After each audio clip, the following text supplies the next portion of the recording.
यार वृत्ति हमारी ऐसी हो गई कि हम दूसरे को सुखी नहीं देख सकते, कि मैं अगर दान कर रही हूं तो केवल मेरा ही होना चाहिए, इसमें किसी दूसरे का नहीं होना चाहिए। पर शिव महापुराण की कथा कहती है, एक चावल का दाना, मात्र एक धान, एक चावल का दाना जब हम शिव मंदिर में समर्पित करते हैं, दान करते हैं, तो जरा विचार करना पुण्य किस किस को मिलता है। एक चावल के दाने का, एक धान का पुण्य किस किस को मिला? पहला पुण्य मिला माता पृथ्वी को, उससे प्रकट हुई। दूसरा पुण्य मिला एक इल्ली को, जिसने इसका स्पर्श कर कर छोड़ दिया। तीसरा पुण्य मिला एक पक्षी को, जिसने इसका स्पर्श कर कर छोड़ दिया। चौथा पुण्य मिला जिसने इसको उगाया। पांचवा पुण्य मिला जिसने इसको झड़ाया। जिसने उगाया था वो नहीं झड़ा रहा, घर की बेचारी पत्नी झड़ा रही। छठा पुण्य मिला जब ये कहीं मलकर निकाला गया, कहीं मशीन में गया, जिसने निकाला। सातवां पुण्य मिला जब ये निकल कर घर में आया, जिसने संभाल कर रखा। आठवां पुण्य मिला जिसने इसको ले जाकर कहीं छोड़ा, बाजार तक पहुंचा, बाजार से फिर वो निकल कर आया। 10वां पुण्य मिला जिसने शिव जी को इसको चढ़ाया। तब इनके खाते में भी एक चावल के दाने का, एक धान का पुण्य कट कट कर जाता रहा और इतने जीवों का कल्याण कर दिया। एक धान, एक चावल के दाने ने इतने को कल्याण कर दिया। विचार करना, केवल आप अगर भजन कर रहे हो, घर का कोई एक व्यक्ति भजन कर रहा है, घर का एक व्यक्ति अगर दान कर रहा है, घर का एक व्यक्ति अगर जल भी चढ़ा रहा है, घर का एक व्यक्ति भी अगर मंत्र जाप कर रहा है। वैसे तो शिव पुराण कहती है कि घर में 4 लोग हैं तो चारों जल चढ़ाओ, घर में 4 लोग हैं चारों दान करो, घर में 4 लोग हैं चारों भजन करो, घर में 5 लोग हैं 5 भजन करो, घर में जितने सदस्य वो 1 लोटा जल शिव जी को चढ़ाए। शिव पुराण कहती है। पर मान लो किसी कारण से बेटा नहीं गया, बहू नहीं गई, परिवार वाले नहीं गए, कुटुंब वाले नहीं गए, तो शिव महापुराण ने देवराज नाम के ब्राह्मण की कथा का वर्णन किया। देवराज के प्राण छूटे, उस समय पर देवराज के पास में पुण्य नहीं था, सत्कर्म नहीं था। तब देवराज को मालूम पड़ा कि भगवान शंकर के गण मुझे लेने के लिए आए। तो देवराज ने गणों से पूछ लिया, भोलेनाथ जी से पूछ लिया कि मैंने पाप किया, चोरी करी है, छल करा है, बेईमानी करी है, वेश्यावृत्ति मैंने करी है, उसके बाद भी भोलेनाथ जी मुझे लेने क्यों आए हैं? अब भगवान शंकर ने कहा, तेरी बूढ़ी माँ रोज प्रतिदिन शिव मंदिर में जाकर 1 लोटा जल चढ़ाती थी, उसका पुण्य तेरे साथ में आ गया, इसलिए तुझे कैलाश धाम मिल गया। 1 लोटा जल देवराज नाम के ब्राह्मण की माता ने चढ़ाया था, वो 1 लोटा जल काम आया है देवराज के। देवराज करा, मेरे जैसे पापी को आपने तार दिया। क्यों तार दिया? मैंने तो छल करा, बेईमानी करी, कपट करा, नारी को गलत दृष्टि से देखा, धन चुरा कर लाया, कितना कितना धन मैंने चुराया, कितना गलत काम करा, उसके बाद भी भोलेनाथ आपने मुझे तार दिया। शिव जी कहते हैं, देवराज तुझे तारने का कारण केवल एक है कि तेरी माता रोज शिव जी के मंदिर जाती है, ठंड लग रही है, गर्मी पड़ रही है, बारिश पड़ रही है, पांव कप कपा रहे हैं, तो भी बूढ़ी माँ, बुजुर्ग माँ शिव मंदिर तक जा रही। आप में भी हमने देखा है, छत्तीसगढ़ के हों, चाहे गुजरात के, महाराष्ट्र के, राजस्थान के, चाहे जहां के लोग हैं, जितने भी भक्त शिव महापुराण की कथा सुन रहे हैं, इनका भाव, इनका हृदय, एक बात जरूर हमने देखी है कि ये भी 1 लोटा जल लेकर जाते हैं, चाहे गर्मी पड़े, बारिश पड़े, ठंड पड़े, कुछ भी हो, शिव के द्वार जाना,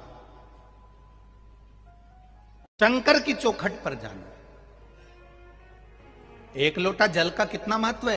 दधीचि ऋषि की धर्म पत्नी का श्राप देवताओं को लगा। जरा ध्यान देना, कई लोग कहते हैं गुरुजी ये 1 लोटा जल तुम कहां से लेकर आए हो? ये 1 लोटे जल की महत्वता कहां से लेकर आए हो?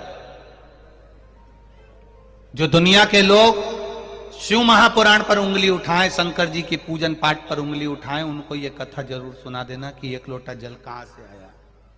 शिव मंदिर में जब आप कभी जाएं शंकर भगवान की, कभी ऐसा मौका लगे कि आपको लगे कि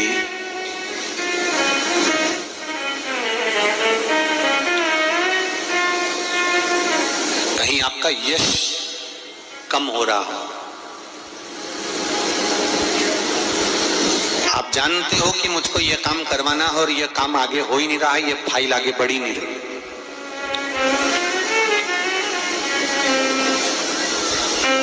आपको लगे ये फाइल आगे नहीं बढ़ रही, शिव जी पे जो जल चढ़ाओ, उस चढ़े हुए जल को जब आप थोड़ा सा लेकर आते हो, आपको बताया था ना कि खाली लोटा नहीं लाना चाहिए, खाली कलश शंकर जी के मंदिर से वापस नहीं लाना। शंकर भगवान को जल चढ़ाया, चढ़ाने के बाद थोड़ा सा जल हाथ में या कटोरी में या कलश में झेल लिया, भले 2 बूंद लाओ पर अपने घर पर लेकर आओ।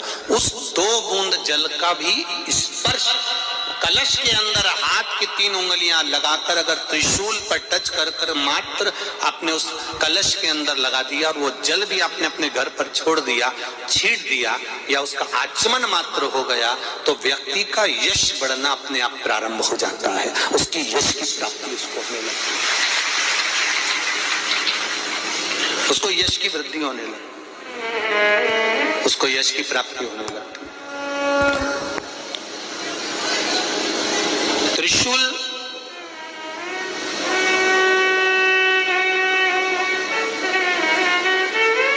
का दान, त्रिशूल का स्पर्श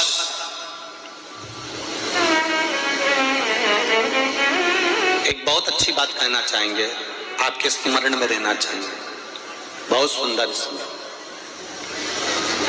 कभी अगर मौका लगे, कभी अगर मौका लगे और शंकर भगवान का बहुत सुंदर श्रृंगार हो गया, बहुत सुंदर श्रृंगार हो गया और शिव जी पे माला भी बहुत अच्छी चढ़ी है, बेलपत्र भी अच्छी चढ़ी है, धतूरा भी अच्छा चढ़ा हुआ है, फूल भी अच्छे चढ़े हुए हैं और आपने देख लिया शिव जी का बहुत अच्छा श्रृंगार हो गया और तुम्हें कभी मौका लग जाए ऐसा